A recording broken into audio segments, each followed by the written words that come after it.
Welcome back to my YouTube channel. This is Apeksha Singh trying to be Arjun of Krishna. Today we are going to continue our poetry class of Lakshmi Kant book Historical Background chapter. Till now we have been able to complete the Company Rule Regulating Act of 1773, Fits India Act of 1784, Amending Act of 1781, ठीक है, and also the Act of 1786, Charter Act of 1793. हम 5 important points company rule के अंदर loss जो थे important acts या events वो मैं खत्म कर चुकी हूँ। कल मैंने एक्ट ऑफ 1786 पढ़ाया था और चार्टर एक्ट ऑफ 1793 पढ़ाया था। मेन टोटल 4 चार्टर एक्ट हैं जिसमें से एक मैं कल पढ़ा चुकी हूँ और आज जो है नेक्स्ट चार्टर एक्ट ऑफ 1813 और 1833 में कंप्लीट कराऊंगी। ठीक है, तो बेसिकली क्या है charter act of 1813। Let me give you a very quick revision of the previous जो कल मैंने पढ़ाया था उसका छोटा सा मैं एक रिविजन देती हूँ। एक्ट ऑफ 1786 जो था उसमें क्या था, लॉर्ड कॉर्नवालिस जो थे वो गवर्नर जनरल के लिए अपॉइंट किए गए थे, जिसमें से क्या किया था, he place a two demand to accept the post. क्या बोला उन्होंने कहा कि he want the power to overriding the decision of his council in some of the special cases. उन्हें अपने काउंसिल में डिसीजन मेकिंग के लिए पावर चाहिए पहली चीज, and he would also be the commander in chief और उन्हें ही कमांडर इन चीफ बनाया जाए। तो अकॉर्डिंगली एक्ट ऑफ 1786 जो है वो अमेंड किया गया टू एनेबल दैट प्रोविजन। उसके बाद आया चार्टर एक्ट ऑफ 1793। सबसे पहले चार्टर एक्ट था, या तो पिछले का ही वो जो सेम चीज थी, that overriding decision making power जो थी जो गवर्नर लॉर्ड कॉर्नवालिस को दी गई थी, that power was also extended to the जितने भी फ्यूचर में गवर्नर जनरल आएंगे उनको, and the governors of the presidency मतलब मद्रास, बॉम्बे एंड बंगाल। ठीक है, दूसरी चीज क्या की गई, और इसी गवर्नर जनरल को और पावर दी गई, give the more power and control over the subordinate governments of presidency Madras या बॉम्बे, उनके ऊपर सबसे ज्यादा ताकत गवर्नर जनरल को दी गई। तीसरी चीज ट्रेड मोनोपोली को और एक्सटेंड किया अगले 20 सालों के लिए, है ना। तीसरी चीज क्या की, कमांडर इन चीफ जो है not to be a member of governor general council जब तक उसे अपॉइंट नहीं किया जाएगा। इसके बारे में एनर क्लास क्या था क्लास गवर्नर जनरल काउंसिल के बारे में थी ना, क्या बोला था चीफ के बारे में पहला पॉइंट था। नेक्स्ट पॉइंट क्या था, next point was Indian revenue के बारे में, है ना। क्या था, इंडियन रेवेन्यू जिसमें से जो ईस्ट इंडिया कंपनी है, बोर्ड ऑफ कंट्रोल है, उनके जो मेंबर्स हैं उनके स्टाफ को पेमेंट कहां से की जाएगी, out of the Indian revenue से की जाएगी। ये पॉइंट था, ये हो गया एक मेरा क्विक रिविजन। अब मैं बात करती हूँ चार्टर एक्ट ऑफ 1813 की। तो बेसिकली इसका सबसे पहला पॉइंट वही ट्रेड मोनोपोली के ऊपर बात चलेगी। इन्होंने क्या किया, दे हैव नाउ, क्योंकि अब तक आते आते जो ईस्ट इंडिया कंपनी है उसकी हालत बहुत खराब हो चुकी थी। ठीक है, तो क्या डिसाइड हुआ है कि ईस्ट इंडिया कंपनी से कुछ नहीं हो रहा है, तो British crown finally British government को ये चीज अपने हाथ से लेनी पड़ी कि now they will have to, and मैंने ये चीज पहले भी आपको बताई, ईस्ट इंडिया कंपनी और ब्रिटिश गवर्नमेंट कोई अलग नहीं है, बस इतना ईस्ट इंडिया कंपनी उसकी रिप्रेजेंटेटिव ही तो है। At the end decision making कर कौन रहा है, ब्रिटिश गवर्नमेंट ही तो कर रही है। ब्रिटिश गवर्नमेंट ब्रिटिश पार्लियामेंट कोई अलग थोड़ी है, ईस्ट इंडिया कंपनी कोई अलग थोड़ी है तो एक ही ना, सब कुछ मिनिस्ट्री मंत्रालय काम करे, सेंट्रल गवर्नमेंट मोदी जी काम करे, बात तो एक ही है ना। आप किसी को रिप्रेजेंटेटिव बोल दो तो I told you earlier also they were just playing with your mind, they were doing nothing कि देखो हम तो नहीं, देखो ना ईस्ट इंडिया कंपनी करे, we are not doing this thing, हम ऐसा नहीं कर रहे हैं। तो तब तक ईस्ट इंडिया कंपनी बहुत बुरे हालात में जा चुकी थी, ऑलमोस्ट बैंकरप्ट हो चुकी थी।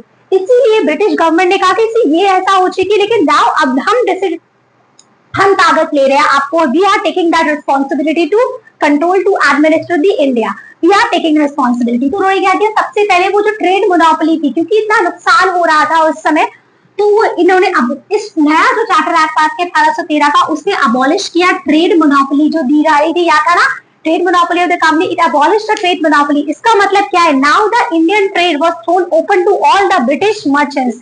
इसका मतलब ये है कि अब जितनी भी इंडियन ट्रेडिंग है ब्रिटिश, अब सिर्फ ईस्ट इंडिया कंपनी के पास मोनोपोली क्या था, सिर्फ उनके पास हक था ईस्ट इंडिया कंपनी के पास। अब इंडियन ट्रेडिंग का हक हर ब्रिटिश मर्चेंट के पास है, कोई भी ट्रेडिंग कर सकता है, सिर्फ EIC के पास इसका हक नहीं है। Now the Indian trade was thrown open to all the British merchants.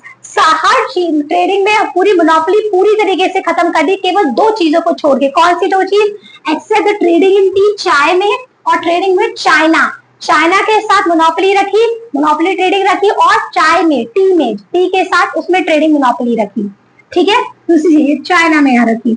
Next क्या किया, आप देखो वापस से प्लेइंग विद योर माइंड, उन्होंने कहा कि sovereignty of the British crown, they have asserted the sovereignty of the British crown over the company territories in India.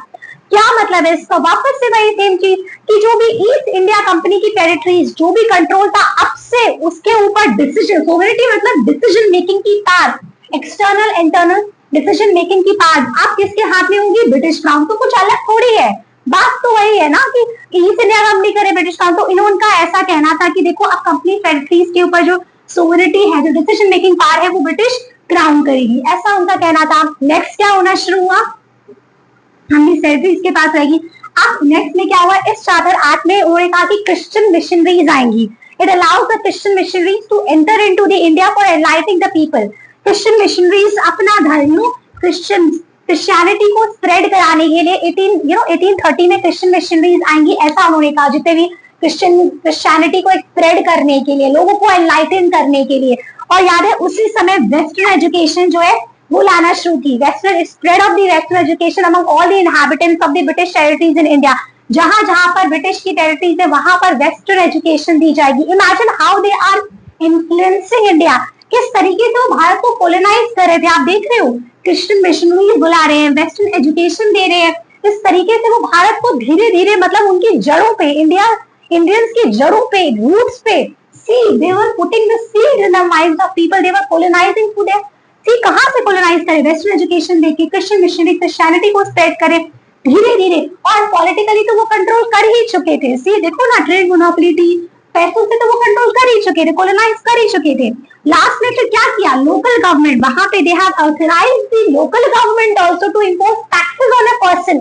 कि लोकल गवर्नमेंट को भी ऑथराइज कर दिया कि आप टैक्सेस लगाइए लोगों पे, ठीक है? तो इम्पोज टैक्सेस ऑन, लोगों पे आप टैक्सेस लगाइए। And those who are not able to pay the tax, punish them, जो नहीं पे कर पा रहे उनको आप पनिश करिए। तो ये चार्टर एक्ट ऑफ 1813 में 1830 में हुआ। छोटा सा क्विक रिविजन है इसका। अबॉलिश किया ट्रेड मोनोपोली, सारी ट्रेड मोनोपोली खत्म करे एक्सेप्ट इसको टी और चाइना को छोड़। टी के साथ, टी में करने के लिए और चाइना के साथ करने के लिए। और अब ब्रिटिश क्राउन पूरी तरीके से कंट्रोल हो गया कंपनी टेरिटरीज के ऊपर। नेक्स्ट, क्रिश्चियन मिशनरीज को अलाउ किया कि आप आओ and to spread the Christianity. Western education को स्प्रेड किया, लोकल गवर्नमेंट को बोला to impose taxes on people. अब क्या करना शुरू हुआ? नेक्स्ट जो मेरा रहेगा, so basically next we have charter act of 1833। अब चार्टर एक्ट ऑफ 1833 में क्या है कि अब हम लास्ट जो हमने पढ़ा था वो था चार्टर एक्ट ऑफ 1813। नेक्स्ट जो है वो है चार्टर एक्ट ऑफ 1833। उसमें क्या हो रहा है, अगर आप ध्यान से एक एक पॉइंट, प्रोविजन बहुत ही सिंपल से 4 प्रोविजन है इसके, और then it is end, बहुत ही आसान है। इसमें क्या हुआ, इसके बाद चार्टर एक्ट ऑफ 1853 का है। अगर आप ध्यान से देखें, जो लास्ट में चल रहा था एक चार्टर एक्ट ऑफ 1813 वाला था, उसमें ट्रेड मोनोपोली की ही बात की थी, याद है? उसने कहा था पूरी की पूरी ट्रेड मोनोपोली क्या है वो अबॉलिश कर दी गई है, सिर्फ और सिर्फ चाइना के साथ और टी के साथ था, यही बताया था। चार्टर एक्ट ऑफ 1813 की बात कर रही हूँ मैं। 1813 में यही तो था, ट्रेड मोनोपोली और चाइना और टी के साथ ही थी, बाकी सारी खत्म हो गई थी। करेक्ट। क्रिश्चियन मिशनरीज के बारे में बात की थी, वेस्टर्न एजुकेशन के बारे में थी, लोकल गवर्नमेंट थी, और क्या बोला था? ब्रिटिश क्राउन की सोवरेनिटी रहेगी, ठीक है? इसी के बारे में तो था, यही तो था 1813 में। अब इसी से देखो, अब जो 1833 का चार्टर आएगा उसमें क्या बदलाव करेंगे। उसमें उन्होंने क्या किया, you remember I told you, जब भी कोई मेजर चेंज लाना होता है, कोई भी मेजर, तो वो हमेशा डेजिग्नेशन चेंज कर देते हैं। तो उन्होंने क्या डेजिग्नेशन चेंज किया? गवर्नर ऑफ बंगाल को गवर्नर जनरल ऑफ इंडिया बना दिया। क्या किया? गवर्नर जनरल ऑफ बंगाल का डेजिग्नेशन चेंज किया to the governor general of India में।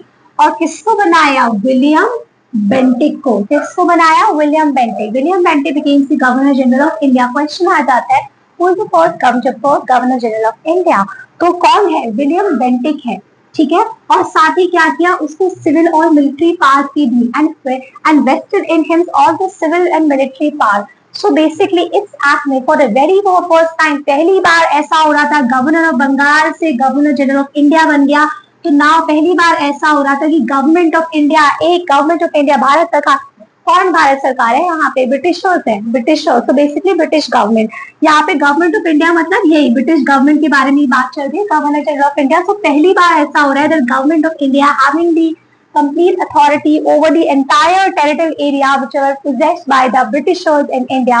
तो पहली बार ऐसा था कि गवर्नर जनरल ऑफ इंडिया का पूरी तरीके से पूरी एंटायर टेरिटरी में उसका फुल कंट्रोल था, एंटायर कंट्रोल, जहां जहां पर ब्रिटिशर्स की टेरिटरी थी, they have a complete control over that.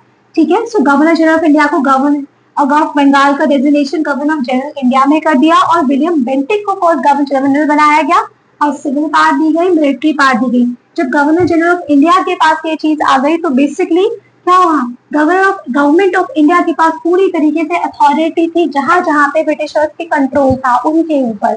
ठीक है, नेक्स्ट क्या किया, अब क्योंकि गवर्नर जनरल ऑफ इंडिया जो है उसके पास सारी सिविल मिलिट्री सारी पावर हो गई, तो जो प्रेसिडेंसी के गवर्नर थे, बॉम्बे और मद्रास प्रेसिडेंसी के जो गवर्नर थे उनसे क्या की, उनसे लेजिस्लेटिव पावर ले ली गई।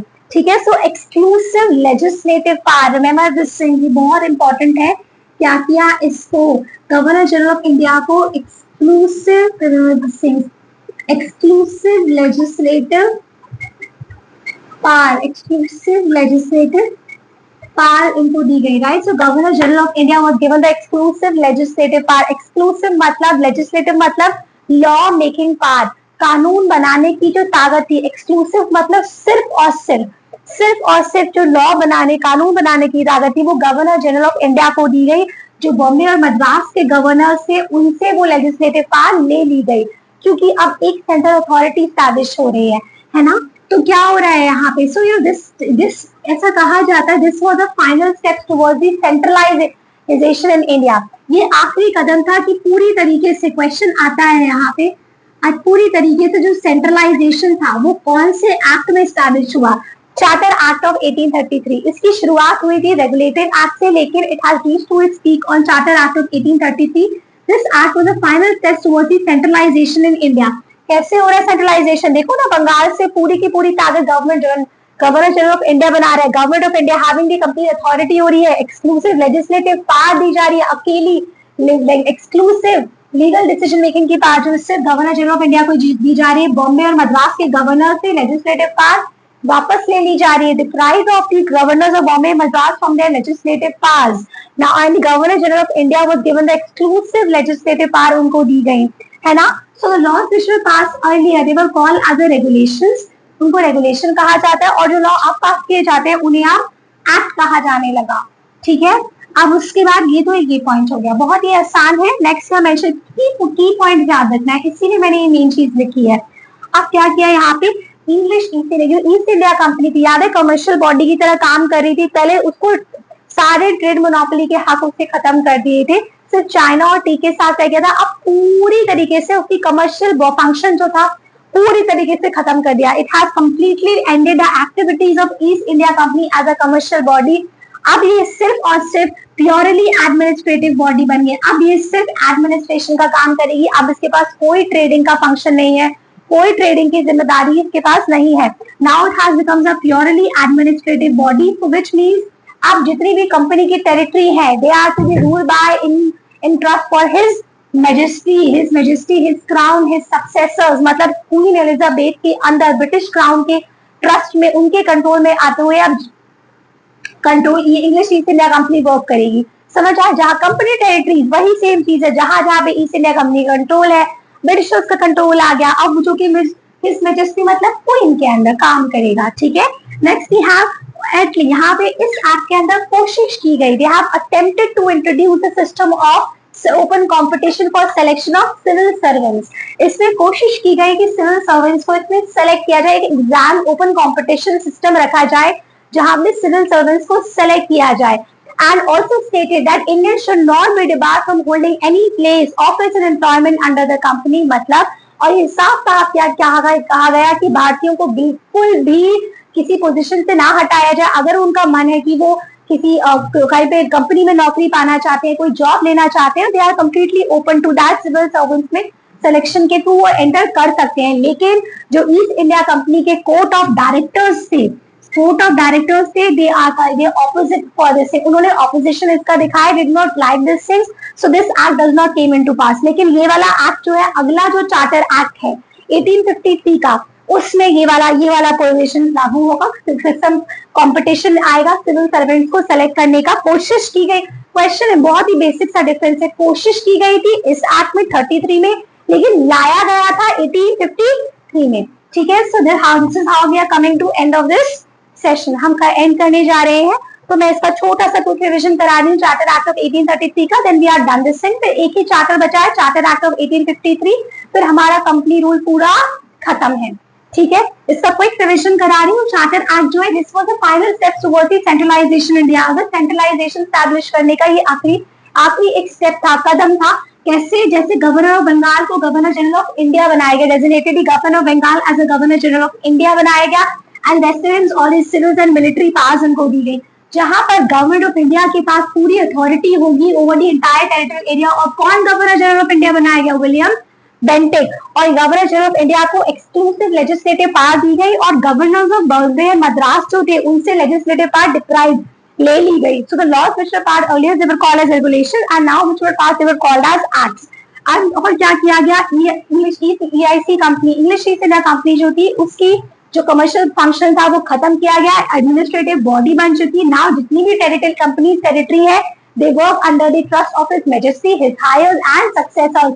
अब उसे ब्रिटिश क्वीन एलिजाबेथ क्वीन के अंदर, ब्रिटिश राम के अंदर वो काम करेगी। एंड कोशिश की गई कि कॉम्पिटिशन सिविल और सिस्टम ऑफ सिविल सर्विस का इंट्रोड्यूस किया जाए, but since the court of director opposite of this thing, so it does not come into force.